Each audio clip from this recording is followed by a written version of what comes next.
ये कहानी एक ऐसे अनाथ लड़के की है जो कि काफी ज्यादा बेवकूफ था, पर समय के साथ साथ वो कैसे एक ताकतवर योद्धा बनता है और अपने किंगडम के ऊपर राज करता है। ये कहानी टैटो क्लाइन की है जो कि एक ऐसी दुनिया में रहता है जहाँ पे युद्ध और वॉर्स होना एक आम बात है। पर ये एक अकेडमी में पढ़ता है जिसके अंदर इसे मिलिट्री की ट्रेनिंग दी जाती है जिससे कि एक अच्छा सोल्जर बन सके। पर ये उस मिलिट्री के अंदर एक अनाथ बच्चा था, इसी वजह से इसे इधर से उधर बच्चों द्वारा प्रताड़ित किया जाता था।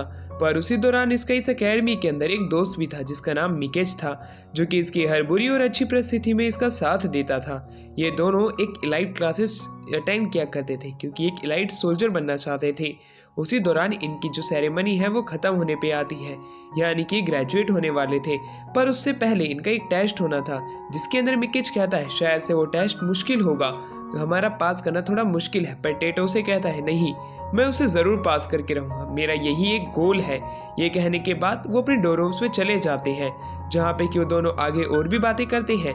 उसी दौरान मिकेज जो था वो उसे बताता है कि वो ही उसकी फैमिली का एक हिस्सा है। रात में जब वो सोता है उसे डरावने सपने आने वाले ही थे कि वो उठ के अपने मिकेज फ्रेंड को बताने लग जाता है वो एक अनाथ है और अभी तक जितना भी उसका साथ जिसने दिया है वो मिकेज है, इसलिए वो मिकेज को अपनी फैमिली मानता है। इसी बात पे मिकेज उससे कसम खाता है कि उसकी हर अच्छी और बुरी परिस्थिति में अपना डट के साथ दिया करा करेगा। ये कहने के बाद में उनका अगला दिन दिखाया जाता है जहाँ पे कि एक लास्ट मिशन उन्हें देना था जिसके अंदर की उन्हें क्रिमिनल को हराना है। वो क्रिमिनल पहले ही काफ़ी सारे मर्डर कर चुका है और वहीं इसके रूल्स ये हैं कि उसे लड़ाई करते समय ना किसी को भागना है और ना ही किसी को उससे हारना है। और उसके बाद में उस क्रिमिनल को अंदर लाया जाता है जो कि कैप्टन स्पैरो जैसा दिख रहा होता है, जिसकी आंख पे एक आई पैच था। अब वो कहता है अगर मैंने तुम लोगों को मार दिया तब मेरी थोड़ी सी सज़ा कम हो जाएगी। ये कहने के बाद उनके काफ़ी सारे दोस्तों को मार देता है। इस वजह से अब बैटलफील्ड के ऊपर सिर्फ 2 ही जने बचे हुए थे। ये सब खड़ा वहाँ पे एक आर्मी चीफ देख रहा था जिसका नाम आयानामी था। आयानामी अपने काफ़ी और भी सोल्जर्स के साथ वहाँ पे आया था। जैसे वो यहाँ पे आता है एटमॉस्फेयर चेंज हो जाता है, सभी बच्चे जो पिट रहे थे वो वहाँ पे ख़त्म हो जाते हैं, सिर्फ मिकेज और टेटो ही बचते हैं। टेटो जो था वो थोड़ा सा उसका ध्यान भटकाता है। उसी दौरान मिकेज उसका फ़ायदा उठाता है और उस पर अटैक करने की कोशिश करता है। टेटो जंप करता है, उसके हाथ को ग्रैब कर लेता है। उसी दौरान मिकेज उसकी छाती पे मारता है, पर तभी वो क्रिमिनल मिकेज को पकड़ लेता है, इसलिए टेटो उसके मुंह पे एक लात मारता है जिससे कि वो मिकेज को बचा सके। और वो अपने जैफन का इस्तेमाल करते हुए, जो कि एक टेक्निक है जिससे कि इन्हें स्किल्स कहा जाता है, वो उसे पकड़ लेता है। उनका ही मिशन इंचार्ज से मारने के लिए कहता है, पर दूसरी तरफ टेटो उसे मार नहीं रहा था, वो उसके ऑर्डर्स को ऐसे ही नजरअंदाज कर देता है। पर उसी दौरान आयानामी आता है और उस क्रिमिनल को मार के टेटो को एक सॉफ्टवेयर पर्सन कहता है। रात के समय हमें दिखाया जाता है जहाँ पे मिकेज जो था सोने जा रहा था, पर टेटो से पूछता है कि आखिर में वो सफेद बाल वाला बंदा कौन था, जिसमें मिकेज बताता है वो आर्मी चीफ आयानामी था जिसने काफी सारे लाखों लोगों को मारा है बैटलफील्ड के ऊपर। वैसे भी तुम उसके बारे में क्या सोचते हो, हमें तो कल वैसे भी यहाँ से ग्रेजुएट हो जाना है। कल जब वो डॉक्यूमेंट सबमिट करने जा रहा था टेटो, उसे एक आवाज़ सुनाई देती है जो कि एक नेकलेस की थी। उसका दिमाग उसकी तरफ मोहित हो उठता है, वो उसी तरफ जाता है और दरवाजे से झांकता है जहाँ पे आयानामी बात करने लग जाता है कि हमें इसके मालिक को जल्द ही ढूंढना पड़ेगा। इसका जो मिखेल नाम का एक क्रिस्टल था वो हमें जल्दी से जल्द ढूंढना पड़ेगा। और उसी नेकलेस को देख के हमारे टेटो को सपने आने लग जाते हैं जहाँ पे उसे वही उसके नाइटमेयर्स दिखाई देते हैं जिसके अंदर उसके फादर को मारने वाले की शक्ल साफ साफ उसे दिखाई दे रही थी, जो कि और कोई नहीं बल्कि आयानामी ही था। आयानामी की शक्ल अपने सपने में देख के टेटो को काफी ज्यादा गुस्सा आ जाता है, वो जैफन का इस्तेमाल करते हुए उसके ऊपर अटैक करता है। पर तभी आयानामी का एक मिनियन उसे पकड़ लेता है और कहता है हम तुम्हें मार देंगे अगर तुमने एक और कदम आगे बढ़ाया तो। वहीं उसी दौरान हमारे आयानामी को उसके ऊपर शक हो जाता है, उसे बंदी बना लेता है और उसे जितनी चीज़ें हो सकती हैं इस नेकलेस से रिलेटेड वो सब निकलवाने की कोशिश करता है। उसके डोरम्स को भी चेक किया जाता है। उसी रात को टेटो का जिगरी दोस्त यानी कि एक तरीके से भाई यानी कि हमारा मिकेज उसे बचाने के लिए जाता है, जहाँ पे टेटो ने पहले काफ़ी सारे ऑफिसर्स को मार दिया था, वो आज़ाद हो चुका था। वो यहाँ से भाग के जाना चाहता था क्योंकि ये उसके खून के प्यासे होंगे, इसलिए मिकेज भी उसके साथ भागने की तैयारी कर लेता है। दोनों जा तो रहे थे पर उन्हें नहीं पता था कुछ सोल्जर्स का रास्ता रोक के बैठे हैं, इसलिए टेटो मिकेज को अपनी बंदी बना लेता है। वो उसे होस्टेज के रूप में ले लेता है। वो मिकेज से माफ़ी मांगता है और कहता कहता है मुझे ये करना पड़ेगा। मिकेज कहता है तुम मेरी जान बचाने के अलावा खुद की जान बचाने का सोचो। ये कहने के बाद उससे भागने के लिए कहता है। उसी दौरान टेटो एक की शिप पे बैठ के वहां से भाग जाता है और वहीं मिकेज पीछे बैठ जाता है, पर अनामी उसकी उस शिप को थोड़ा सा डैमेज कर देता है। इसी वजह से अब हमें दिखाया जाता है डैमेज शिप जो थी वो थोड़ी देर उड़ती है और बाद में क्रैश लैंडिंग कर लेती है कुछ लोगों के ऊपर जो कि अपनी पिकनिक मनाने के लिए जा रहे थे। वो माउंटेन से टकराते हुए एक लड़के के ऊपर गिरता है जिसका नाम फर था। फर के पास में एक बच्चा देख के उसकी बाकी के साथ उसका मजाक उड़ाते हैं। वो कहते हैं तो तुम बेबी सीटर हो। तो दूसरी तरफ मिलिट्री एकेडमी के चेयरमैन को दिखाया जाता है जो कि कहते हैं तुम्हारी हिम्मत कैसी टेटो को खोने की, उसे जितना जल्द से जल्द हो सकता है ढूंढने की कोशिश करो।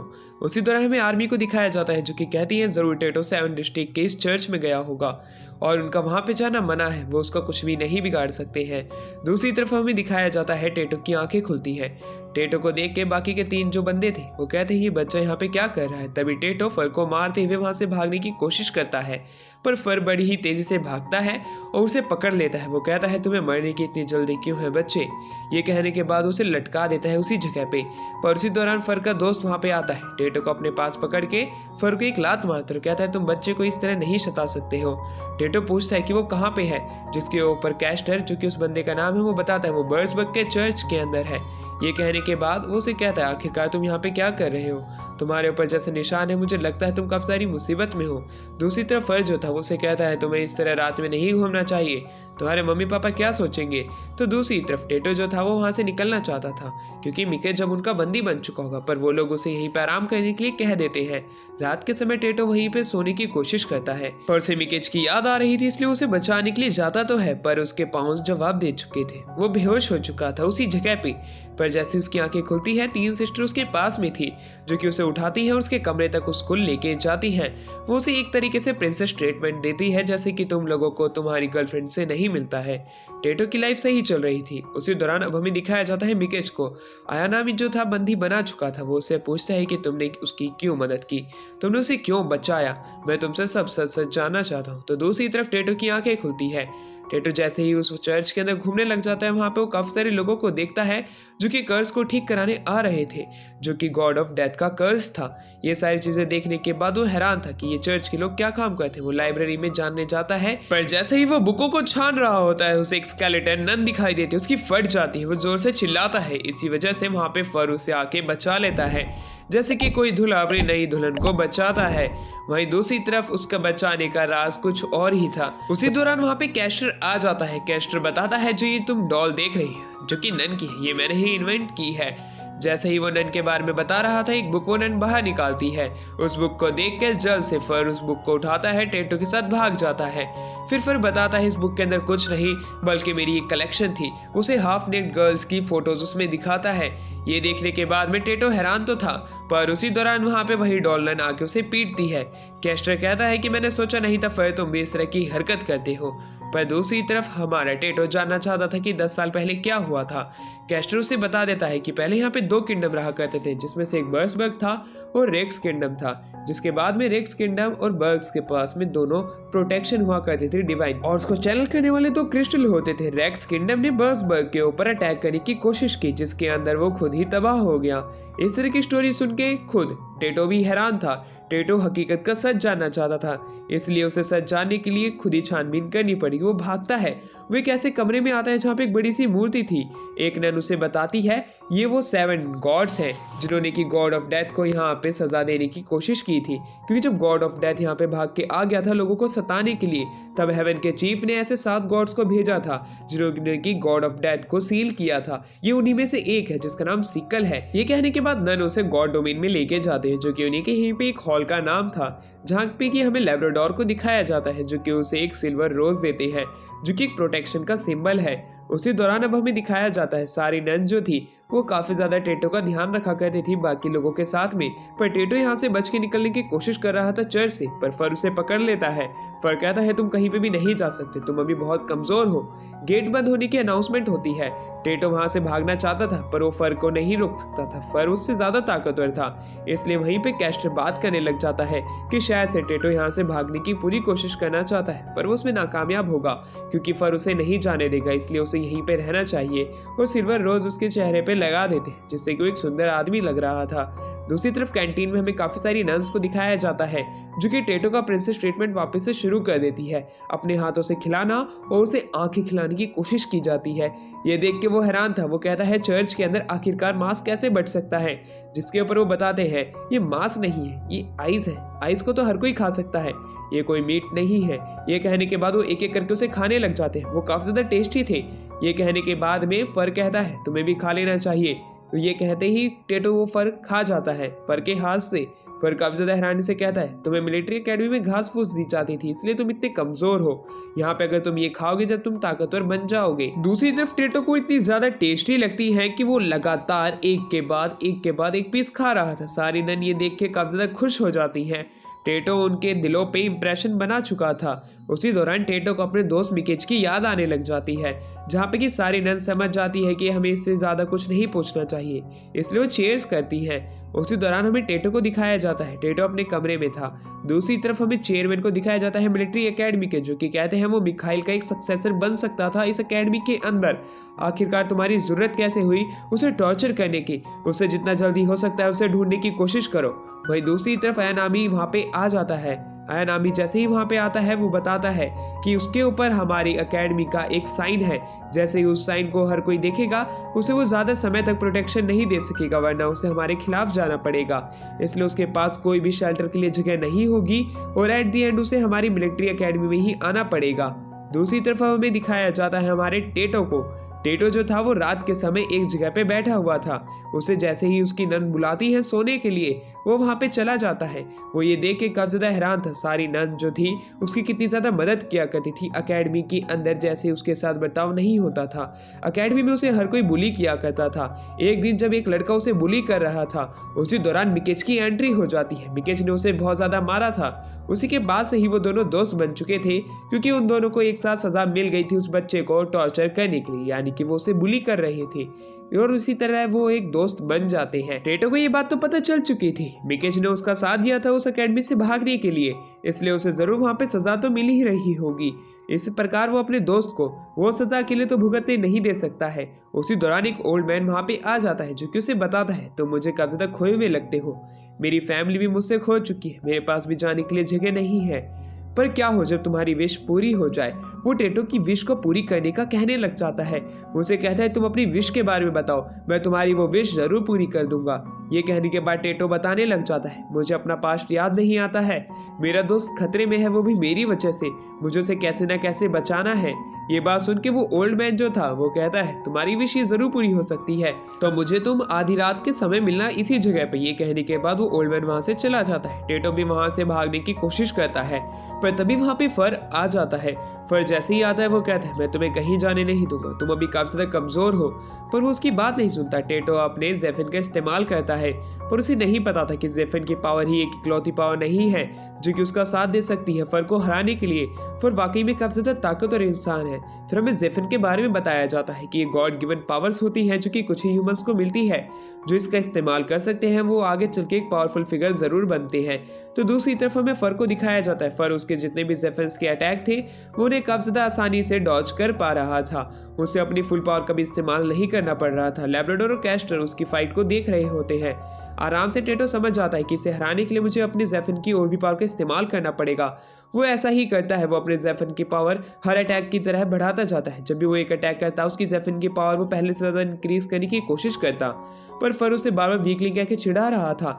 इसलिए इस बार टेटो काफी ज्यादा पावर का इस्तेमाल करता है, पर तब भी फर का कुछ भी नहीं वो बिगाड़ पाता है। उसके ऊपर एक स्क्रैच भी नहीं आया था। इसलिए फर कहता है तुम्हें ताकतवर बनना पड़ेगा। ये कहने के बाद में वो कहता है कि तुम्हें अब बाहर हमें नहीं जाने देंगे। ये कह के वो उसे बेहोश कर देता है। लैब्राडोर उसे संभालता है और कहते हैं तुम बच्चे के साथ कुछ ज्यादा ही सख्ती पेश आ रहे हो, जिस पर फर कहता है ऐसे ही करना पड़ेगा। तो दूसरी तरफ हमें टेटो को दिखाया जाता है जिसे कि एक बहुत ही बुरा सपना आ रहा था, जिसमें मिकेज को आयाना में काफी ज्यादा टॉर्चर कर रहा था उसकी फैमिली का नाम लेके। फिर उसे ओल्ड मैन की बात याद आती है जिसने कि उसे आधी रात को मिलने के लिए बुलाया था। वो उसी ओल्ड मैन के पास तो जाता है। वो ओल्ड मैन कहता है अगर तुम्हें अपनी इच्छा पूरी करानी है तब हमें तुम्हारे सपने को जांचना पड़ेगा। ये कहने के बाद वो उसे उसकी वापस से इच्छाएं पूछता है। टेटो एक एक करके अपनी इच्छाएं बताता है, जिसके अंदर सबसे पहले तो अपनी फैमिली का बदला लेना था और बर्सबर्ग के सिपाहियों से, तो दूसरा मिकेज जो कि उसका इकलौता भाई या साथी था जो कि उसकी जिंदगी के अंदर पहली बार उसके आगे हाथ बढ़ाया था, उसकी जान को बचाना, क्योंकि उसने अपनी जान उसके लिए खतरे में डाली है। अगर वो उसकी जान भी नहीं बचा सकता है तो कैसा दोस्त है। जिसके ऊपर वो ओल्ड मैन कहता है तुम्हारी ये दोनों इच्छाएं पूरी हो सकती हैं, पर तुम्हें खुद से कहना पड़ेगा कि तुम ये मेरी इच्छाएं पूरी कर दो। जैसे ही टेटो ये कहता है वैसे ही वो आदमी उसके मुंह पे अपना हाथ आगे करता है और उसकी सोल को अपनी तरफ खींचने लग जाता है। जैसे ही उसकी सोल उसके पास आती है वहाँ पे वो तीनों बिशॉप्स आ जाते हैं, जो कि फर, कैस्टर और लैब्राडोर थे। वो कहते हैं ओल्ड मैन शायद से तुमने कुछ गलती कर दी है। जिसके ऊपर वो ओल्ड मैन कहता है नहीं, मेरे मास्टर को इसकी सोल चाहिए थी, वो काफ़ी ज़्यादा खुश हो जाएंगे। पर फर कहता है मैं तुम्हें ऐसा नहीं करने दूंगा, मैं तुम्हें टेटो की सोल को नहीं ले जाने दूंगा। टेटो को कुछ समझ में नहीं आ रहा था कि यहाँ पे क्या चल रहा है। तभी वहाँ पे फर अपना साइथ बाहर निकाल लेता है और वो उस पर अटैक करने लग जाता है। साइथ का अटैक से वहीं पे टेटो भी उसकी मदद करने की कोशिश करता है, पर उसे रोक लेते हैं, वरना बूढ़े आदमी को ज़रा सा दर्द हो सकता है या उसकी स्किन जल सकती है। वहीं पे वो ओल्ड मैन भागने की कोशिश करता है, पर सिल्वर रोज से लैब्राडोर उसे रोक लेता है।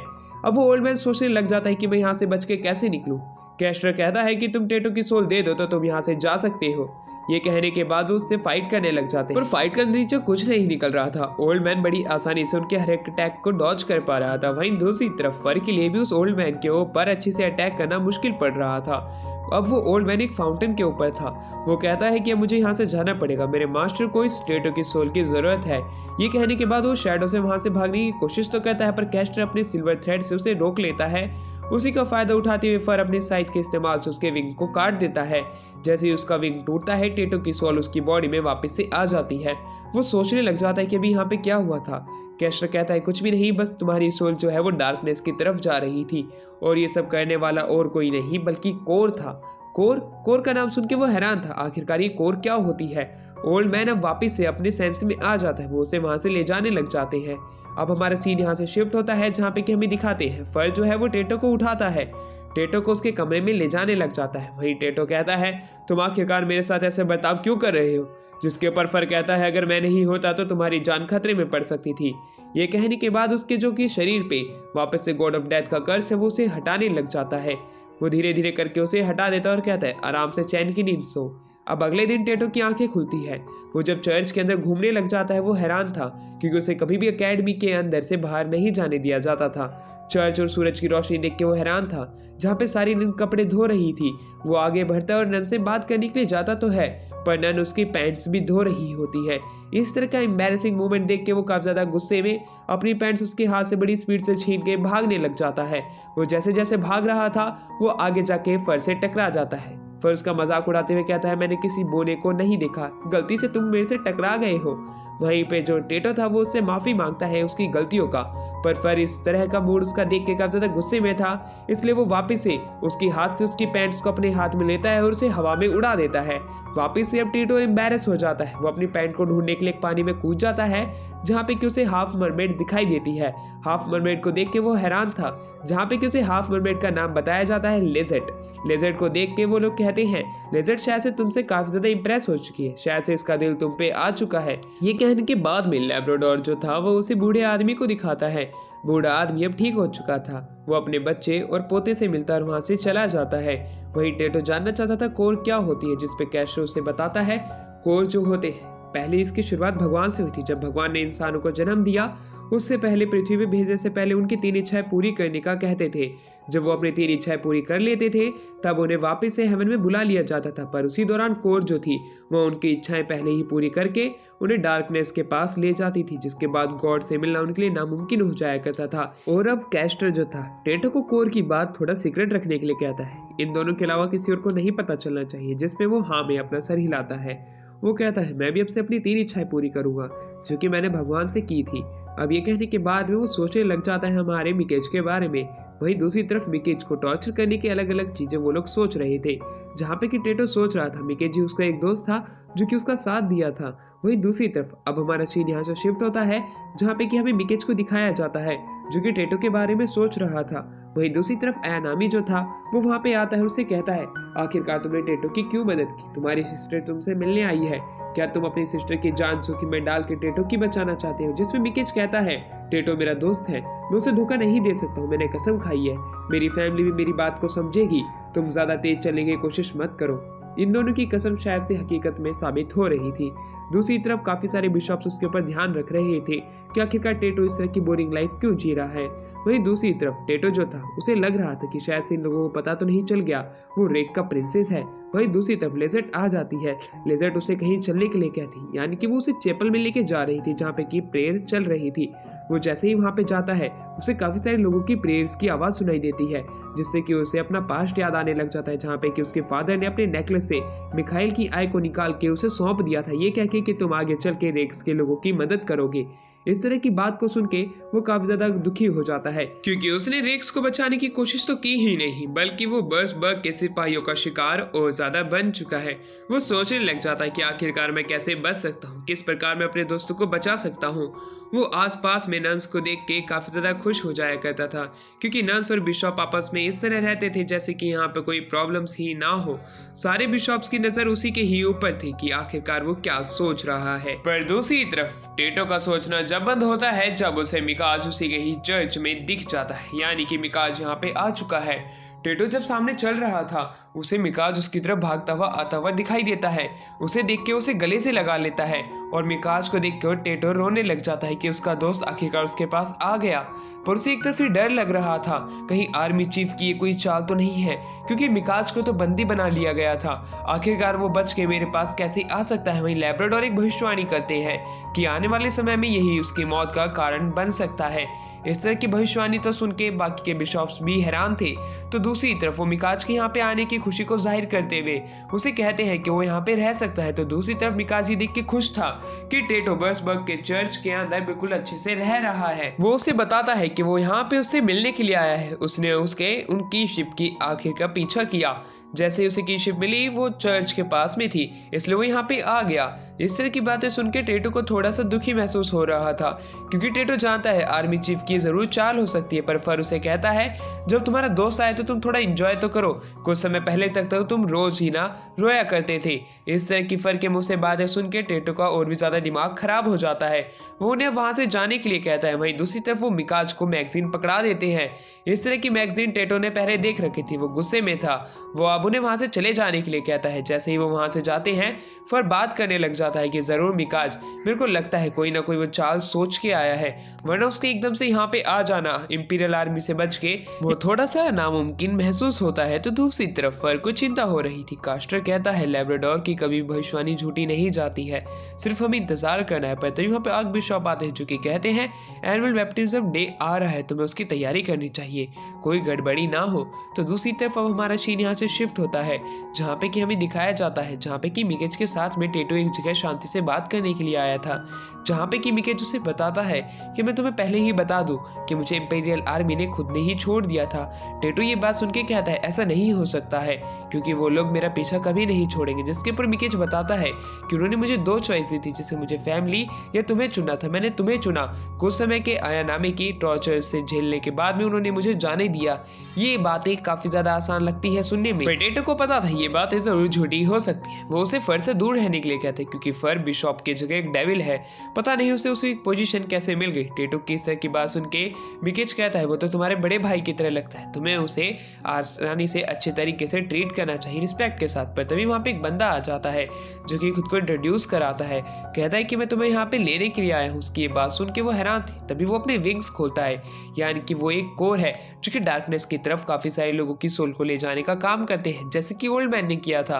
वो अब वहाँ पे अटैक करने लग जाता है उन लोगों के ऊपर। अब वहाँ पे बीच में तो हमारे टेटो आ जाता है। वो मिकेज को दूर जाने के लिए कहता है, क्योंकि उसकी जिंदगी अब खतरे में नहीं डाल सकता है।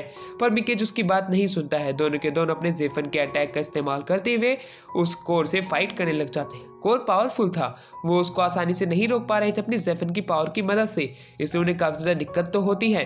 पर जैसे ही वो पीछे की तरफ जाता है एक चर्च की, तभी वहां पे फर आ जाता है। फर जो था उसे बड़ी ही आसानी से हरा के उसे नॉर्मल ह्यूमन में कन्वर्ट कर देता है। वो कहता है तुम्हें ऐसे ही फाइट नहीं करनी चाहिए। वहीं रात के समय जब वो दोनों सो रहे थे मिकेज और टेटो, तब टेटो से बता देता है कि वो रेक्स का हायर है। उसकी ये बात सुन के वो हैरान था।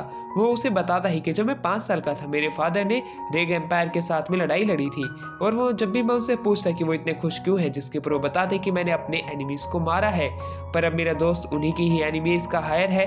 ये बात सुन के वो काफी ज्यादा हैरान है, पर उसने कभी सोचा नहीं था कि लोग आखिरकार लड़ाई क्यों करते हैं। ये लड़ाई तो बेफालतू की है, सभी तो ह्यूमंस हैं, हमें अच्छे से रहना चाहिए। वहीं उसकी ये बात सुन के खुद टेटो भी खुश था कि आखिरकार वो उसे रिक्स का हायर समझते हुए भी उसे अपना दोस्त मानता है। दोनों की बातें काफी ज्यादा लंबी चल रही थी, जहाँ पे कि हमारा मिकेज कहता है कि मैं कुछ ही समय के लिए यहाँ पे आया हूँ, इसके बाद मैं चला जाऊंगा। वो उसके साथ यहाँ पे कुछ मेमोरीज बनाने के लिए आया था। टेटो खड़ा हो उठता है और उससे पूछता है कि आखिरकार तुम क्या करना चाहते हो। मिकेज के बाद में मिकेज कहता है कि अगर तुम बदला लेने की सोच रहे हो अपने एम्पायर का, तो तुम वो मत करना, क्योंकि ये सिर्फ डेथ और डिस्ट्रक्शन की तरफ लेके जाता है। अभी तुम्हारे पास चांस है अपनी एक नॉर्मल जिंदगी जीने का, तुम क्यों ना यहाँ से दूर भाग के अपनी एक नॉर्मल जिंदगी जियो। ये कह के वो सोने के लिए चला जाता है। टेटो हैरान था कि आखिर वो ऐसी बातें क्यों कर रहा है। अगले दिन एनुअल डे शुरू हो जाता है, जहाँ पे कि काफी सारे लोगों ने अपनी अपनी शॉप से लगाई थी, जहाँ पे कोई खाने का सामान बेचता तो कोई मेडिसिनल हर्ब बेच रहा था। इस तरह धीरे धीरे वो घूमते हुए एक जगह पे बैठ जाते हैं, जो कि एक फाउंटेन के पास में था। वो दूर से देखते हैं कि सामने एक रोल प्ले चल रहा है और दोनों आपस में बात करने लग जाते हैं। वहीं दूसरी तरफ वहाँ पे एनुअल डे की शुरुआत होती है, जहाँ पे कि सबसे बड़े एल्डर वहाँ पे इसकी स्टार्टिंग की आवाज़ की घोषणा कर देते हैं। वहीं दूसरी तरफ फर जो था उसे कहता है तुम कहीं भी भागने की कोशिश मत करना इस एनुअल डे के समय, क्योंकि हमें मिकाज के ऊपर थोड़ा सा शक है, कहीं मिकाज कोई गड़बड़ी ना कर दे। दूसरी तरफ एक कैरेज उनके चर्च के पास में आकर टकराती है। चर्च में से मिकेज की ही बहन निकलती है, जिसके ऊपर की कोर का निशान था। ये देख के मिकेज काफी ज्यादा डरते हुए अपनी बहन को सबसे बड़े बिशप के पास लेके तो आता है, पर तभी उसके विंग्स बाहर आ जाते हैं, यानी कि कोर ने अब उसके ऊपर पूरा कंट्रोल कर लिया है। आवाज सुनकर के टेटो की भी वहां पे एंट्री हो जाती है। लोग डर के भाग रहे थे। दूर से मिकेज एक पहाड़ के ऊपर चढ़ता है और वहां से एक रूम के अंदर जाता है, जहाँ पे कि उसके सिस्टर उसे लेने के लिए आई थी। पर तभी वहां पे एंट्री हो जाती है हमारे टेटो की जैसे ही वहां पे एंट्री होती है, मिकेज की सिस्टर अपना रोना धोना शुरू कर देती है, जैसे कि बाकी लड़कियां करती हैं। वो कहने लग जाती है हमेशा मेरे माँ बाप ने मेरे भाई को ही सबसे ज़्यादा रिस्पेक्ट दी है और मुझे तो अनदेखा किया है। इस बार मैं अपने भाई को लेने के लिए आई हूँ। ये कह के अब वो उन दोनों के ऊपर अटैक करना शुरू कर देती है, जहाँ पे वो मिकेज को अपना होस्टेज बना लेती है। टेटो को काफ़ी ज़्यादा दिक्कत हो रही थी मिकेज को बचाने में। वहीं उसकी सिस्टर के बारे में उसे पता चलता है कि इसके ऊपर अयानामी ने कंट्रोल कर रखा है। पर वैसे ही वहाँ पे हमें टेटो की पावर अनलॉक होती हुई दिखाई जाती है, जहाँ पे टेटो ने आई ऑफ मिखाइल का इस्तेमाल किया। पर तभी वहाँ पे फर आ जाता है, जो कि टेटो की सिस्टर को हरा देता है, जिससे कि वहाँ पे अयानामी का कंट्रोल उनसे छूट जाता है। वहीं दूसरी तरफ उसकी सिस्टर जैसे ही नॉर्मल होती है, फर उन्हें बताता है कि ये एक ऐसी ताकत का इस्तेमाल कर रहे थे जिसकी वजह से सामने वाले बंदे की बॉडी पे कंट्रोल किया जा सकता था। वहीं दूसरी तरफ मिकेज जो था अब वो वापस से नॉर्मल हो जाता है। वो आसपास लोगों के बीच में घूम रहा था। वो ये सोच रहा था कि आखिरकार मैं टेटो से ये कैसे कहूँ, पर वो टेटो से कुछ भी नहीं कहता है। वो वापस से एक फाउंटेन के पास में बैठते हैं और वहाँ से एक प्ले होता हुआ देख रहे होते हैं। पर उसी दौरान जैसे ही वहाँ पे प्ले चल रहा था, वहाँ पे हमें एक बच्चे को दिखाया जाता है जो कि ब्रेड चुरा के किसी बंदे का भाग रहा था। ये देखने के बाद में मिकेज कहता है कि आखिरकार ये बच्चा कर क्या रहा है। टेटो कहता है तुम उस पर ध्यान मत दो। पर दूसरी तरफ हमें दिखाया जाता है उस बच्चे के पीछे वो आदमी हाथ धोके पड़ चुका था। काशर अपना पाँव आगे करके उसे गिरा देता है। जैसे वो आदमी खड़ा होता है, वो कहता है वो बच्चा मेरा सामान चोरी करके भाग रहा था, आखिरकार मैं उसे ऐसे कैसे जाने दूं। जिसके ऊपर कैस्टर कहता है कि आखिरकार बच्चों का ही तो आज का दिन है, अगर तुम उन्हें इस तरह डांटोगे तो कैसे चलेगा, आज के दिन तुम उसे माफ कर दो। ये सारी बातें वो बच्चा सुन रहा था, पर तभी टेटो बीच में आ जाता है। वो उसे उसका ब्रेड लौटाता है और कहता है कि आखिरकार तुम ऐसा क्या कर रहे हो, तुम्हें तो बल्कि प्ले देखना चाहिए, प्ले इतना ज़्यादा अच्छा चल रहा है। जिसके ऊपर वो बच्चा अपना नाम जोसेफ बताता है। और जब वो सामने प्ले देखने लग जाता है, वहाँ पे हमें काफ़ी सारी नन्स को दिखाया जाता है जो कि प्ले कर रही थी। वहीं पे मिकेज कहता है ये बच्चा ज़रूर तुम पे गया है, तुम भी पहले अकेडमी में आने से पहले ऐसे ही थे। दूसरी तरफ जोसेफ जब प्ले देखता है, वहाँ पे हमें एक नन को दूसरी नन पे अटैक करता हुआ दिखाया जाता है। ये एक प्ले का हिस्सा था, पर जोसेफ को यह हकीकत लगती है। वो उस नन को बचाने के लिए कूद जाता है। सारे लोग उसे हैरानी से देखने लग जाते हैं, इसलिए मिकेज और टेटो बीच के प्ले में जाते हैं और उसे उठा के वहां से भाग जाते हैं, क्योंकि वो शैतानी कर रहा था। वो उसे समझाते हैं कि कभी तुमने पहले कभी कोई प्ले देखा नहीं है। जोसेफ कुछ बोलने ही उनसे वाला था कि तभी जोसेफ का नाम उसके फादर पुकारते हैं। वो अपने फादर को गले लगा लेता है। उसके फादर उन्हें शुक्रिया अदा करते हैं और वो टेटो से हाथ मिलाते हैं। टेटो जैसे ही उनसे हाथ मिलाता है, उनका हाथ उसे ठंडा प्रतीत होता है। वो कहता है कि आखिरकार इसका हाथ ठंडा कैसे पड़ सकता है। उसे कुछ गड़बड़ी लगती है, इसलिए वो वापस से जोसेफ के पीछे भागता है, जहाँ पे कि हमें एक कमरे में दिखाया जाता है अंधेरे वाले, जहाँ से पे कि जोसेफ के फादर कहते हैं मैं तुम्हें यहाँ से लेने के लिए आया हूँ, तुम्हारी सोल को। ये कह के उसे वहाँ से ले जा रहे थे। टेटो बीच में आ जाता है। जोसेफ उन्हें बचाने के लिए कहता है, इसलिए टेटो को और मिकेज को बीच में कूदना पड़ता है उससे फाइट करने के लिए। पर जैसे ही जोसेफ के फादर अपने विंग्स खोलते हैं, वो एक ताकतवर कोर निकलते हैं। तो दूसरी तरफ हमारा जो टेटो था वो अपनी मिखेलाई की मदद से उसे बचा लेता है। मिखेलाई अपने आप ही काम करने लग जा रही है बीच बीच में, यानी कि उसका उस पर भी फुल कंट्रोल नहीं है। तो दूसरी तरफ हमारी सीन शिफ्ट होता है जहाँ पे कि हमें दिखाया जाता है कि कैसे बीच में फर ने आके उन्हें वापस से बचा लिया है। जोसेफ के फादर जोसेफ अच्छे से वहाँ से चले जाते हैं खुश होके। मिकेची देख के काफी ज्यादा खुश था कि आखिरकार कोई ना कोई तो हैप्पी है उसकी इस दुनिया में जहाँ पे कि फाइट चलती रहती है। ये कहने के बाद में वहाँ पे फर बात करने लग जाता है कि ज़रूर इसके पीछे उसी का ही हाथ होगा जिसने कि सबसे पहले मिकेज की बहन के ऊपर अपना कंट्रोल किया था। अब वो नॉर्मल ह्यूमन की तरह ही अपनी ज़िंदगी जी रहे होते हैं, बातचीत कर रहे होते हैं। उसी दौरान वो वहाँ पे हमारे टेटो मिकेज का हाथ पकड़ता है। उसका हाथ उसे ठंडा प्रतीत होता है आज के दिन, इसलिए वो पूछने लग जाता है कि आखिरकार बात क्या है, तुम मुझे कुछ भी नहीं बता रहे हो अकेडमी के बारे में जब से तुम यहाँ पे आए हो। मिकेज उससे क्या ही बता सकता था, इसलिए वो वहाँ से जाने लग जाता है क्योंकि वो उसका साथ नहीं दे पाएगा। तो दूसरी तरफ कैस्टर कहता है शायद से वो वक्त आने वाला है लैब्राडोर, शायद से तुम्हारी भविष्यवाणी सच होने वाली है। लैब्राडोर कहता है कि मुझे कुछ भी नहीं पता है कि आखिरकार टेटो की लाइफ किस तरह की से टर्न लेगी। मैं सिर्फ ये देखना चाहता हूँ क्या ये बच्चा क्या अपने सामने आने वाली डिफिकल्टीज को क्या आसानी से सॉल्व कर पाएगा या नहीं कर पाएगा। तो दूसरी तरफ मिकेज का सर दर्द करने लग जाता है। वो कहता है टेटो तुम आखिरकार कहाँ पे हो। मिकेज ने टेटो का शब्द ज्यादा जोर से चिल्लाया था, इसलिए टेटो वहाँ पे भागते हुए आ जाता है। वो पूछता है कि आखिरकार बात क्या हुई है, जिसके ऊपर कहता है मेरे ऊपर एनामी ने काफी सारे एक्सपेरिमेंट किए हैं, मैं तुम्हारी जान पे खतरा बन सकता हूँ, इसलिए मैं चाहता हूँ कि तुम मुझे पहले ही मार दो। उसकी ये बात सुन के वो कहता है गुस्से में ऐसा मैं बिल्कुल भी नहीं करने वाला हूँ।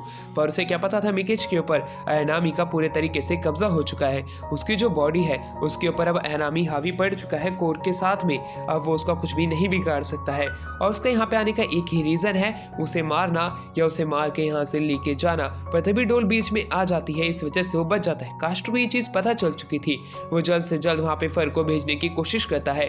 फर भी वहाँ पे उसे बचाने के लिए निकल जाता है, जहाँ पे कि हमें दिखाया जाता है कि कैसे टेटो उससे बचते हुए भागने की कोशिश कर रहा था अपने जेफन की मदद से, क्योंकि उसे भी पता था अगर वो उसके ऊपर जेफन से अटैक करेगा तब शायद से मिकेज का ज्यादा इंजर्ड हो सकता है। तो दूसरी तरफ एनामी वहाँ पे आ जाता है जो कि हाफ कोर के साथ था। हाफ कोर जो थी यानी कि उसकी आधी सोल दूसरी दुनिया में जा चुकी है और आधी अभी भी यहीं पे है। इस तरह की चीज में वो पागल हो जाएगा। वहीं पे हमें टेटो को दिखाया जाता है जो कि उससे अपने जेफन की मदद से फाइट कर रहा था। वो वापस से मिकेज को उसकी बॉडी में लाने के लिए कहने लग जाता है, पर वहाँ पे हमें ये बात पता चलती है कि उसकी हाफ बॉडी पहले ही सोल यानी कि जा चुकी है दूसरी दुनिया में, अब सिर्फ हाफ सोल ही बची है और वो उसके बिना कुछ भी नहीं कर पाएगा। वहाँ पे वो टेटो को मारने की कोशिश करने वाला था। वो उसे कहता है कि मैं तुम्हें यहाँ से जिंदा ले जाने के लिए आया हूँ, वरना मैं तुम्हें मार के ले जाऊंगा यहाँ के लोगों को भी। ये सुनने के बाद में उसके ऊपर वापस से वो सिंबल बन जाता है जो कि गॉड ऑफ डेथ का था। अब वो दूसरी दुनिया में खींचा चला जाता है। उसके अब कॉलर के ऊपर एक निशान बनने लग जाता है जेफन का, और वो एक तरीके का ब्लास्ट था जो कि वहाँ पे मिकेज ने उसके शरीर के ऊपर लगाया था। वो जैसे ही उसे लगाता है वो उसे ऑन भी कर देता है, जो कि अब उसके चेहरे के पास में कॉलर बन जाती है। वो एक तरीके से दूसरी दुनिया में पहुंच चुका था। वहाँ पे एक पिलर के ऊपर वो अपना हाथ मारने लग जाता है और मिकाज को बाहर आने के लिए कहता है। जैसे वो ऐसा कहता है वहां से एक सोल बाहर आती है जो कि आराम से उसके अंदर मिल जाती है, यानी कि टेटो के अंदर, यानी कि अब टेटो की अवेकनिंग शुरू होने वाली है। आयानामी कहने लग जाता है कि आखिरकार ये क्या चल रहा है। तो दूसरी तरफ हमें दिखाया जाता है कि कैसे फर जो है वो एक सेवन घोस्ट के अंदर यानी कि सिकल के अंदर बदल जाता है, जैसे कि गॉड ऑफ डेथ को सील करने के लिए भेजा गया था पृथ्वी के ऊपर। वो वहाँ पे मिकाज और वहाँ पे टेटो के बारे में पूछता है, जिसके बाद उन्हें वो ये रास्ता पता चल जाता है। वहीं दूसरी तरफ हमें दिखाया जाता है कि कैसे टेटो की अवेकनिंग शुरू हो चुकी थी। टेटो जैसे ही अपनी अवेकनिंग के अंदर आता है वो आसानी से सबसे पहले कहता है कि आखिरकार जो कोई भी मिकेज के शरीर में वो बाहर निकलो, पर मिकेज उसे अपना बंदी बना लेता है। और वहीं दूसरी तरफ एनामी जो कि मिकेज के शरीर के अंदर है, वहाँ पे फर के आ जाने की वजह से कुछ भी नहीं कर सकता था, क्योंकि फर वाकई में काफी ज्यादा ताकतवर है। तो दूसरी तरफ वो सिकल की फुल फॉर्म में है, इसलिए सिकल को हराना उसके लिए नामुमकिन है, जो कि सेवन घोस्ट का एक हिस्सा है। ये देखने के बाद में खुद वहाँ पे टेटो भी हैरान था। वहाँ पे नंस भी आ जाती है। वहीं पे हमारा टेटो कहता है आखिरकार तुम सिकल कैसे हो सकते हो, ये तो नामुमकिन है। वहीं दूसरी तरफ फर जो था वो मिकेज को मारने की अपनी पूरी कोशिश करता है, क्योंकि आधे विकेट तो पहले ही जा चुका है। वहीं दूसरी तरफ एनामी जो था वो समझ चुका था कि उसको सिकल को मारना काफी ज्यादा मुश्किल है, इसलिए उसके शरीर से चला जाता है। वहीं दूसरी तरफ मिकेज की जो बॉडी है वो वेपराइज्ड हो जाती है। ये देखने के बाद वो काफी ज्यादा रोने लग जाता है। फर कहता है तुम चिंता मत करो, तुम्हारा दोस्त जो था उसकी आधी इच्छा ये थी कि वो अपने चाहने वाले लोगों को बचाए, इसलिए उसकी जैसे ही इच्छा पूरी हुई वो चीफ ऑफ हेवन के पास यानी कि गॉड ऑफ हेवन के पास जा चुका है। पर वहाँ पे उन्हें क्या पता था टेटो के ऊपर इसका बहुत बुरा असर पड़ता है। टेटो अपने कमरे में रोजाना के तौर पे सिर्फ सोया करता था और अपने दोस्त मिकेज के बारे में सोचा करता था। उसके साथ ही जितने भी बिशॉप्स थे और नन्स थी वो सिर्फ उसकी प्रेयर करती थी कि आखिरकार वो बाहर आए और खाना खाए, पर वो ऐसा नहीं करता था। पर दूसरी तरफ हमें फर को दिखाया जाता है जो कि गेट तोड़ के सीधा कमरे में घुस जाता है।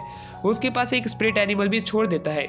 स्प्रिट एनिमल के ऊपर नन पूछती है कि आखिरकार वो क्या चीज़ है, जिसके ऊपर हमारा फर बताता है कि जो उसका कलर है वैसा ही कलर मिकेज की सोल का भी था, जो कि बिल्कुल प्योर था हमारे टेटो के लिए, इसलिए वो ये एनिमल उसे गिफ्ट के तौर पे दे रहा है। ये बात सुनकर टेटो खुद भी हैरान था। टेटो जो था वो स्पिरिट एनिमल को देख के काफी ज्यादा खुश था। वो खाना भी खाता है। वही फर जो था वो उसे बताता है कि हम आने वाले टाइम के अंदर मिकेज को एक सिमेट्री में डालने वाले हैं। अगर तुम वहाँ पे आना चाहते हो उसकी प्रेयर के लिए तो तुम आ जाना, मैं तुम्हें इससे ज़्यादा फोर्स नहीं करने वाला हूँ। और साथ में वो स्पिरिट एनिमल भी उसे दे देता है जो कि मिकेज के सोल के कलर की ही तरह दिखता है। इस तरह की बात सुनकर खुद टेटो भी कुछ समय के लिए अपने होश में आता है। वो पहले से खुश हो चुका था, वहीं वो अब खाना भी खाने लग जाता है। ये देख के फर काफी ज्यादा खुश था पर उदास भी था कि आखिरकार इस बच्चे की जिंदगी कैसी होने वाली है। वहीं दूसरी तरफ नामी जो था वो ये सारी बात जान के हैरान था कि वहाँ पे एक सिकल भी है जो कि सेवन घोस्ट का हिस्सा है। शायद से कोई पास्ट का भी एक नीक पर्सन आ चुका है। टैटू के गले में कॉलर देख के वो पूछते हैं कि आखिरकार ये क्या है। उसे काटने की कोशिश भी करते हैं पर ये एक तरीके का मास्टर और डिसिपल पैक्ट था जो कि अब उसने साइन कर लिया है। अगर वो 48 घंटे तक एक दूसरे के साथ नहीं रहेंगे तो वहाँ पे टेटो की लाइफ को खतरा पड़ सकता है, इसलिए उन्हें साथ में रहना पड़ेगा। इस तरह की बात को सुन के फर काफी ज्यादा गुस्से में था कि आखिरकार कैसे इंसोलेंट ब्रैड के साथ उसे रहना पड़ेगा। वो मिकेज के सेमेट्री पे जाते हैं और उसके लिए प्रेयर भी करते हैं। टेटो जो था उसकी मौत का बदला लेने का वादा करता है आने वाले टाइम के अंदर। वहीं दूसरी तरफ एनामी जो था वो चीफ के पास जाता है, यानी कि जो उसका भी चीफ था, वो उसे बताता है कि टेटो के पास आई ऑफ मिखाइल है, हमें वो वापस से रिट्रीट करना पड़ेगा। जिसके ऊपर चीफ कहते हैं आने वाले टाइम में तुम अपने इस डिसीजन के ऊपर रिग्रेट तो नहीं करोगे। जिसके ऊपर वो मना करता है क्योंकि ये सिर्फ वो सेक ऑफ किंगडम के लिए कर रहा है। ये बात सुन के वो चीफ जो है वो उसे इजाजत दे देते हैं उसे रिट्राइव करने के लिए। वहीं दूसरी तरफ में कास्टर को दिखाया जाता है जहाँ पे कि टेटो से बताता है कि वो यहाँ से जा रहा है और वो वहाँ से जाने लग जाता है। पर कास्टर जो था वो उसकी याददाश्त मिटाने की बात करने लग जाता है क्योंकि वो सेवन घोस्ट के बारे में जानता है और वहीं वो उनका असली काम भी जानता है जो कि गॉड ऑफ जेल के लिए करना होता है।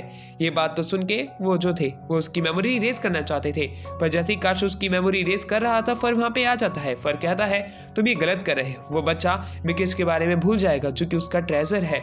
अगर तुम ऐसा करोगे तभी काफी ज्यादा बुरी बात है। जिसके ऊपर कास्टर कहता है तुम इसकी चिंता मत करो, इसके बारे में मैंने सोच रखा है। ये कहने के बाद में फर जो था वो कहने लग जाता है हमें ऐसा नहीं करना चाहिए। कास्टर कहता है अगर हमने टेटो की मेमोरीज को इरेज नहीं किया जो कि सेवन घोस्ट के बारे में जानता है तब हमें हमारी पोजीशन से हटा दिया जाएगा। और तुम्हें पता है सेवन घोस्ट को कंट्रोल करना कितना ज्यादा औसम होता है। उसकी बात सुन के फर भी हाँ में सर हिलाता है। वो ऐसा करना तो नहीं चाहते थे पर हायर अप्स के दबाव की वजह से उन्हें ये करना पड़ेगा। और वैसे भी अब इनके चर्च के अंदर काफी ज्यादा इस तरह की एबनॉर्मलिटीज हो रही हैं जो कि पहले नहीं देखी जाती थी, यानी कि टेटो की मेमोरीज इरेज करना उनका काम है। फर वहां से जाने लग जाता है ये कह के तुम अब अपना देख लो, पर तभी उसका सिकल चालू हो जाता है। वहीं दूसरी तरफ सिकल का अटैक हमारे टेटो के ऊपर पड़ने वाला था। उससे पहले आई ऑफ मिखाइल हमारे मास्टर के ऊपर, यानी कि उसके मास्टर टेटो के ऊपर कंट्रोल कर लेती है और उसे बचा लेती है। वो कहता है कि तुम्हें क्या लगता है क्या तुम मेरे सामने गॉड हो? तुम सिर्फ एक नादान बच्चे हो। इस तरह का वैसल मैंने अपनी जिंदगी में पहली बार देखा है। ये कहने के बाद वो उन्हें यहाँ की सच्चाई दिखाने लग जाता है ये कह के कि तुम यहाँ के इस दुनिया के गॉड नहीं हो, तुम्हारे सामने भी एक और पर्सन है जो कि तुमसे ताकतवर है। आई ऑफ मिखाइल की पावर देख के तो काफी ज्यादा घबरा जाते हैं, पर दूसरी तरफ टेटो के ऊपर जो कि आई भारी है वो कहती है तो तुम सेवन घोस्ट हो तो तुम क्यों ना मेरे स्कॉलर को निकाल दो। जिसके ऊपर कास्टर कहता है कि इसको निकालने के लिए सिर्फ हमें सर्वेंट हॉल में जाना पड़ेगा और अगर तुम वहां पे जाओगे तब इंपीरियल आर्मी तुम्हें कब्जे में ले लेगी। जिस पे वो गुस्सा होने लग जाता है पर उससे पहले ही वहां पे फर जो था उसे बेहोश कर देता है। जैसे वो उसे बेहोश करता है वो लोग आपस में बात करते हुए कहते हैं हम इसे ताकतवर बनाना पड़ेगा, हम वैसे ही प्रोफेसी के साथ चलेंगे जैसे कि हमने सुनी थी। अगर इसके पास आई ऑफ मिखाइल है तभी गार्डियन एंजल भी बन सकता है वरना आने वाले समय में गॉड ऑफ डिस्ट्रक्शन भी बन सकता है, इसलिए हमें इसे अच्छी राह पे लेके जाना पड़ेगा। जैसे ही टेटो की आंखें खुलती है टेटो कहता है कि आखिरकार यहाँ पे क्या हुआ, मैं बेहोश क्यों था। जिसके बाद में वो वहाँ से बाहर की तरफ आता है। अब वहाँ पे वो बाकी लोगों से मिलता है जिन्होंने कि उसकी मदद की थी। जैसे ही वो उनके बारे में सोचता है वो मिकेज के बारे में बदला लेने की भी सोचता है, पर जैसे ही वो वहाँ से जा रहा था फर बीच में आके कहता है, अगर तुम बदला लेना चाहते हो तो मैं उससे पहले तुम्हें एक चीज दिखाना चाहता हूँ, शायद से तुम उसे देखने के बाद अपना इरादा थोड़ा बदल लो। जिसके ऊपर वो कहता है, मिकाज का मैं बदला लेना चाहता हूँ। जिसके ऊपर लैब्राडोर भी वहां पे आके कहता है, सबसे पहले तुम्हें मिकाज के आखिरी शब्द सुनने चाहिए। जिसके बाद उसे वहीं पे लेके जाते हैं जहाँ पे कि हर मरने वाले की आखिरी इच्छा लिखी रहती थी, जिसके अंदर की मिकाज की सबसे आखिरी इच्छा ये थी कि यहाँ पे टेटो अपनी जिंदगी आराम से जिए बिना किसी रिवेंज के। उसने अपनी जिंदगी इसलिए दाव पे नहीं लगाई कि वो आगे जाके रिवेंज ले, उसने बल्कि इसलिए लगाई है क्योंकि उसका चाहने वाला दोस्त आराम से अच्छी जिंदगी जिए। ऐसा ही होता है। टेटो अब चर्च के अंदर एरेंड काम करने लग चुका था, जैसे कि मैं अपने नेबर्स के लिए करता हूँ। उसी प्रकार उसकी जिंदगी एक बोरिंग लाइफ की तरह चल रही थी, जहाँ पे रोजाना काम करना और अपने आंसुओं के साथ रोना। पर तभी कैशरोफर वहां पे आते हैं, जो कि उसे कहते हैं, क्यों ना तुम बिशॉप के एग्जाम के लिए तैयारी करो, उसके बाद तुम बदला ले सकते हो। तुम एक फोर्ट्रेस से दूसरे फोर्ट्रेस पे जा सकते हो, एक जगह से दूसरी जगह, एक शेल्टर से दूसरी जगह के शेल्टर पे। इस प्रकार तुम्हें रोकने वाला कोई नहीं होगा, यहाँ तक कि इंपीरियल आर्मी की जो खास कर चेकिंग होती है तुम उससे भी बच जाओगे। ये बात तो सुन के वो ज़रूर इसके लिए टेस्ट करना चाहता था, पर सबसे पहले उसे बाइबल्स के काफ़ी सारे पेजेस पढ़ने पड़ेंगे। वो काफ़ी सारी बुक्स ले आते हैं, जिसको पढ़ने में फर को कम से कम 3 साल लगे थे। पर कैशरो से बताता है, फर तुम्हारा दिमाग इसकी तरह नहीं है, तुम्हारा दिमाग काफ़ी ज़्यादा ढीला चलता है। मेरे को ये विश्वास है कि टेटो 1 महीने के अंदर इसको पढ़ लेगा, क्योंकि 1 महीने बाद ही एग्जाम है, जो कि 2 से 3 स्टेजेस में होता है, जिसमें पहला स्टेज रिटन एग्जाम का था, इसलिए उसे ये बुक्स पढ़नी पड़ेगी। अब वहाँ पे टेटो से पढ़ने लग जाता है। जो शब्द वो पढ़ रहा था उसे पहले से ही वो चीज़ें याद थी, इसलिए वो अभी टेस्ट लेने के लिए कहता है। कैशरो से कुछ सवाल पूछता है, जिसका जवाब वो हाथों हाथ दे रहा था। ये तो देख के हमारे फर का जॉ ड्रॉप हो जाता है। वहीं दूसरी तरफ हमारा टेटो कहता है, मुझे ऐसा लगता है कि ये शब्द मैंने पहले भी कहीं पढ़े हैं, मुझे ये शब्द अच्छे से याद है। तो दूसरी तरफ हमारा सीन शिफ्ट होता है, जहाँ पे हमें सेकंड टेस्ट में दिखाया जाता है कि वहाँ पे सबसे पहले फर एक वेपन लेके आया था। उस वेपन की मदद से वो आने वाले टाइम के अंदर अपने जेफिन की मदद से जितने भी कोर हैं उन सभी को तबाह करेगा। वो वेपन वाकई में काफी ज्यादा बड़ा था, उसे अपने जेफिन की मदद से इस वेपन को चैनल करना पड़ेगा। इसी प्रकार वो कोर को तबाह कर पाएगा, क्योंकि अगर वो नॉर्मल जेफिन का इस्तेमाल करेगा तो वो डायरेक्टली ह्यूमन को खत्म कर रहा होगा, ना कि कोर को, जो कि डार्कनेस की तरफ लोगों को लेके जाती है।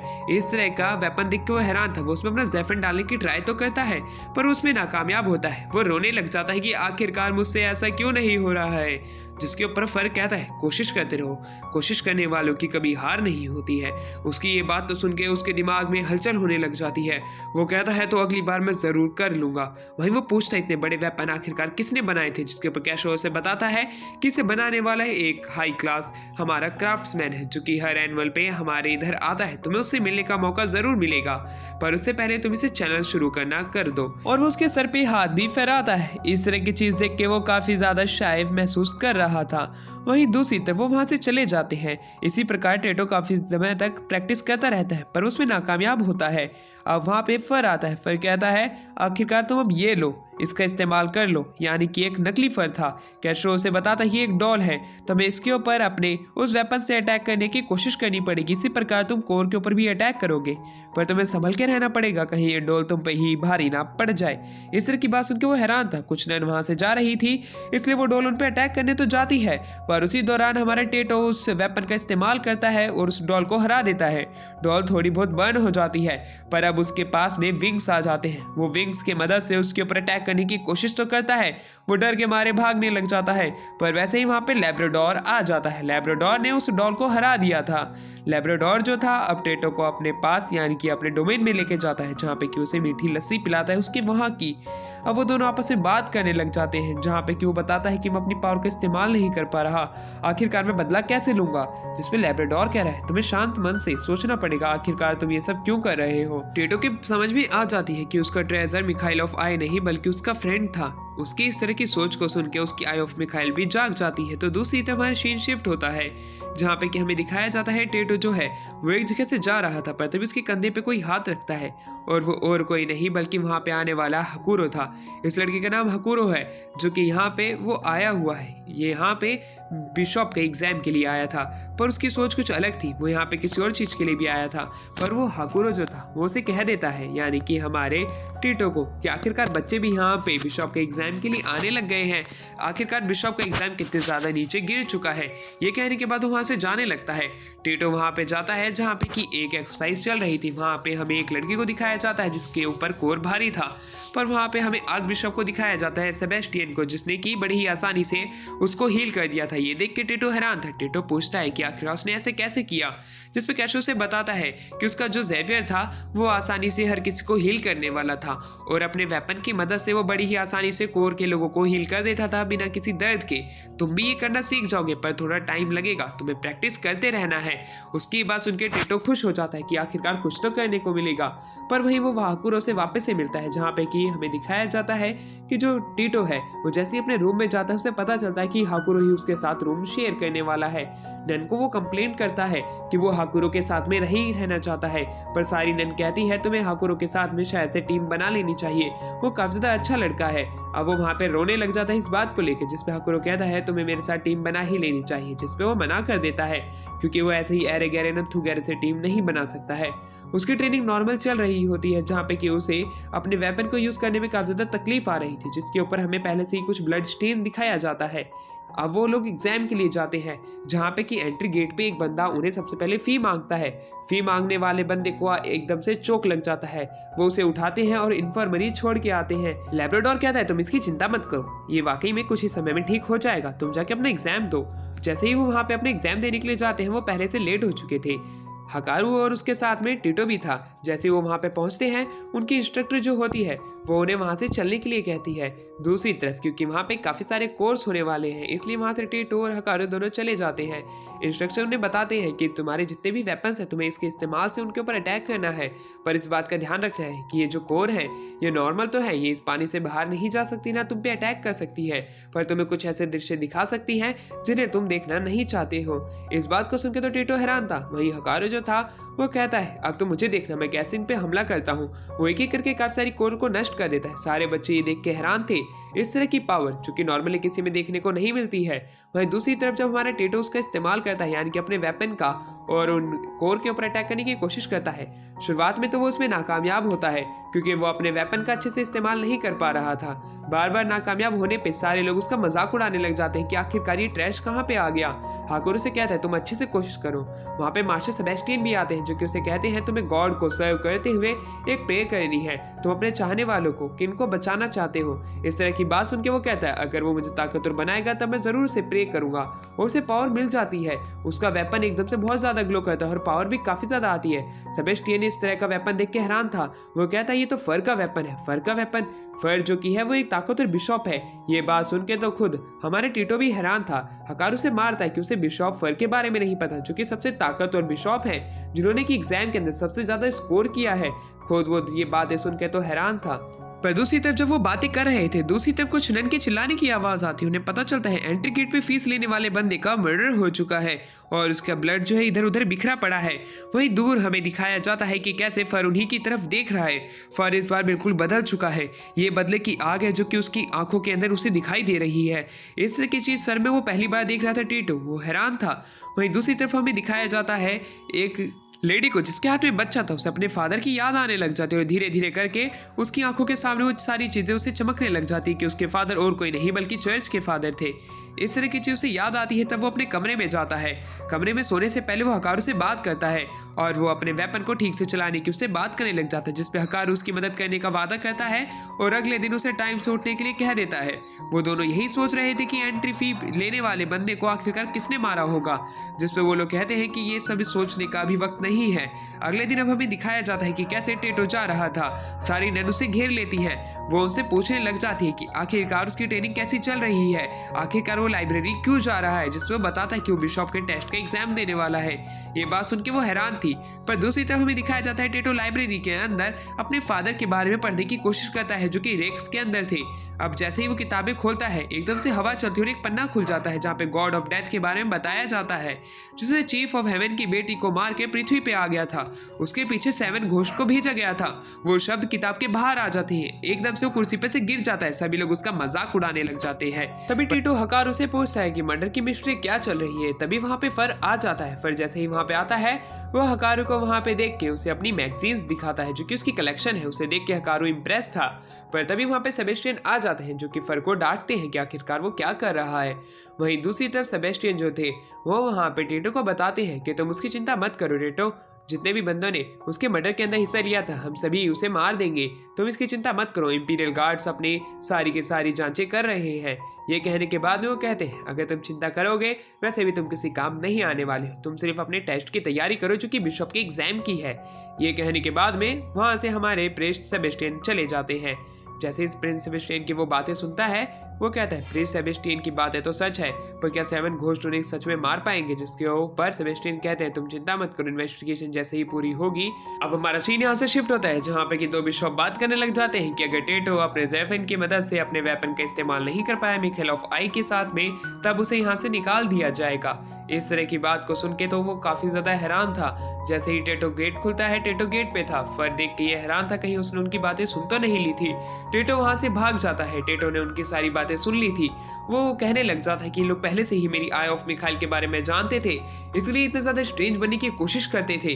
वो कहता है हर कोई मेरी आई ऑफ मिखाइल के पीछे पड़ा है। अब उसे अपने फादर के बारे में याद आने लग जाता है जो कि और कोई नहीं बल्कि एक चर्च के फादर थे। वो एक ऑर्फन था जिसके ऊपर की बजर्ग ने काफी सारे अटैक कर दिए थे। बर्सबर्ग की इंपीरियल आर्मी ने। उसके बाद उसके फादर ने उसे आई ऑफ मिखाइल दिया, साथ में उसे एक पावर भी दी जिसकी मदद से वो लोगों की जान बचा सकता है। और अपने फादर से इस तरह की पावर को पाके उसकी यादें अपने आप चली गई, क्योंकि सही समय पे ही उसे ये यादें याद आएंगी लोगों को बचाने के लिए। ये बात तो देख के वो काफी ज्यादा रोने लग जाता है। वो दूसरों के कोसने की जगह खुद को कोसता है। कहता है कि शायद से मिकेज और फादर इसलिए मरे क्योंकि मैं कमजोर था।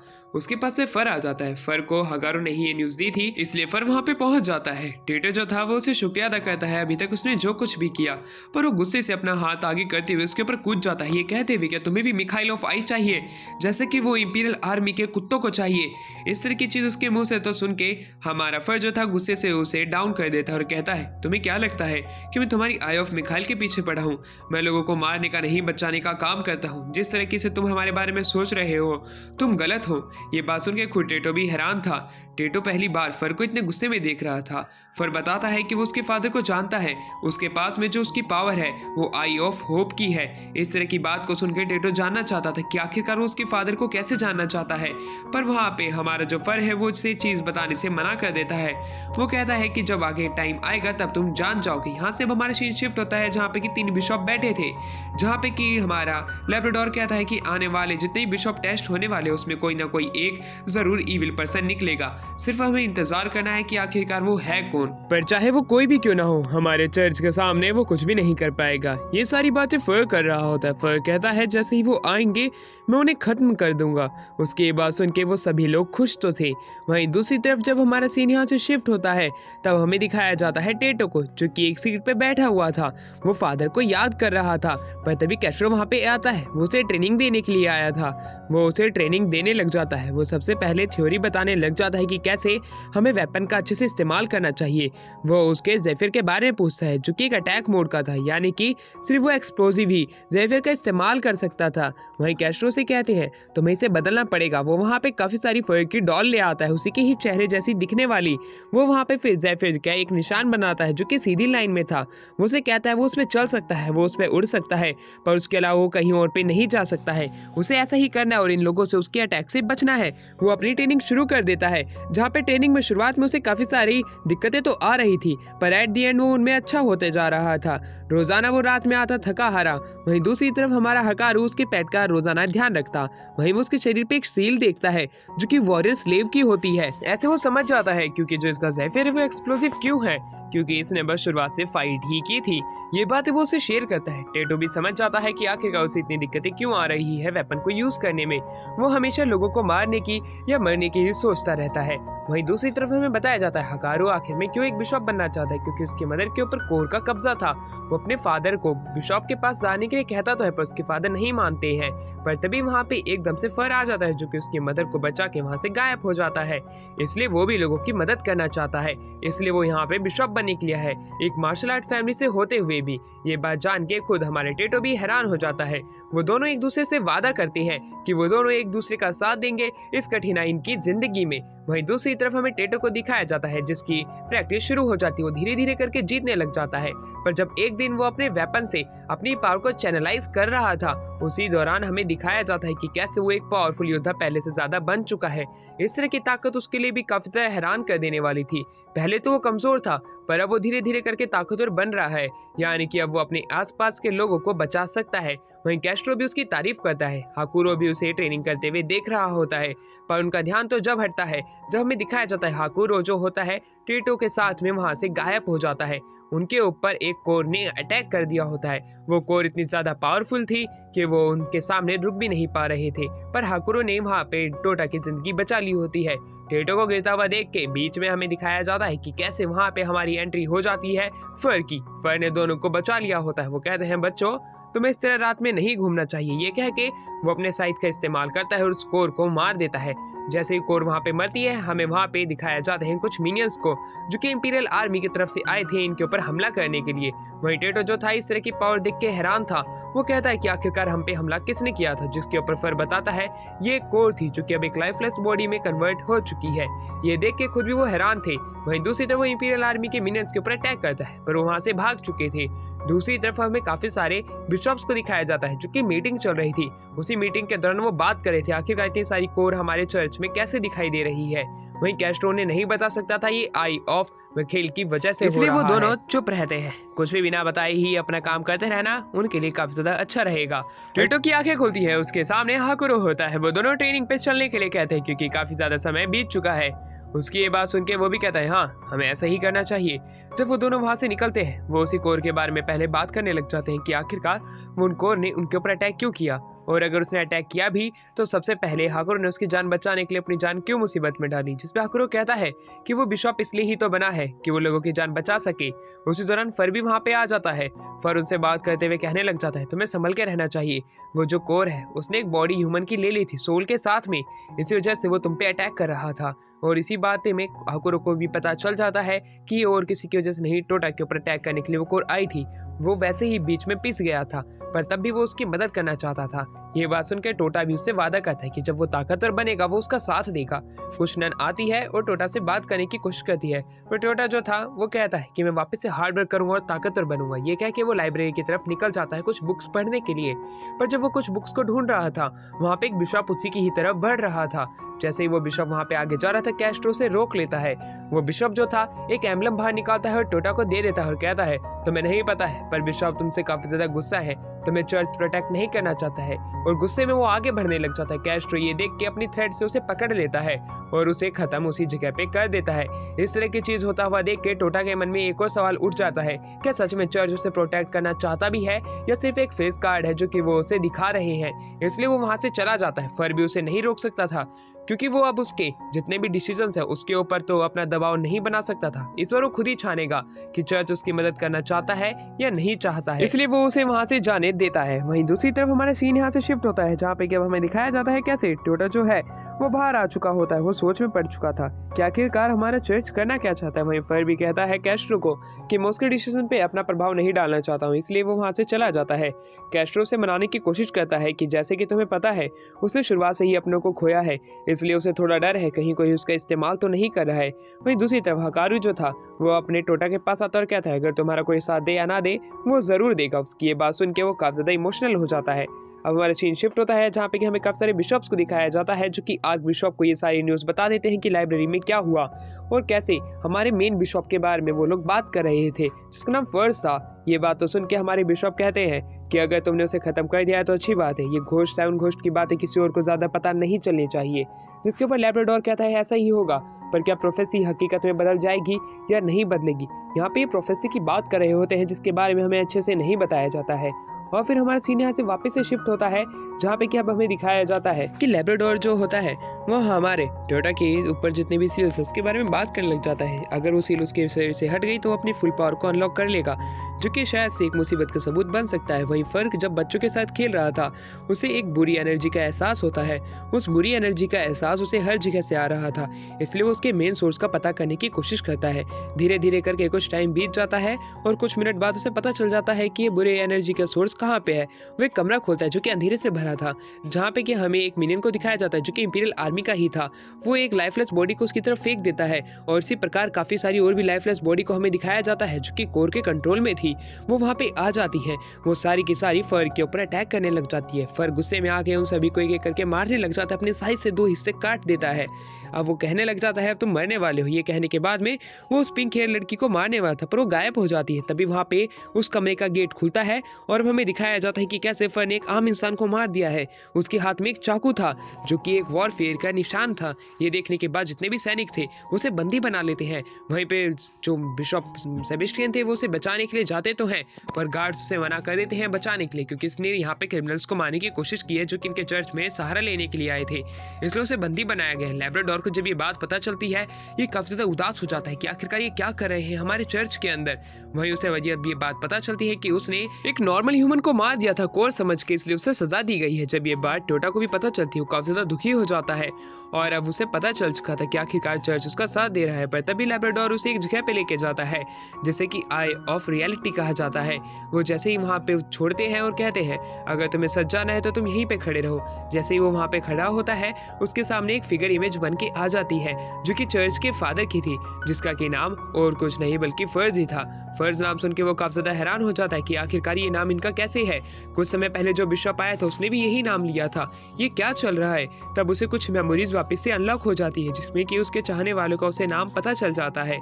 जैसे ही वो उस जगह से बाहर आता है वहाँ पे कैशर जो था उसे अब हर एक चीज की सच्चाई बताने लग जाता है कि कैसे बिशप फर्ज जो थे वो इसी चर्च का एक हिस्सा हुआ करते थे, पर यहाँ पे जब गॉड ऑफ डेथ की जितने भी बॉडी के हिस्से थे वो उन्हें लेके यहाँ से भाग गए और किंगडम ऑफ रैग में जाके छिप गई।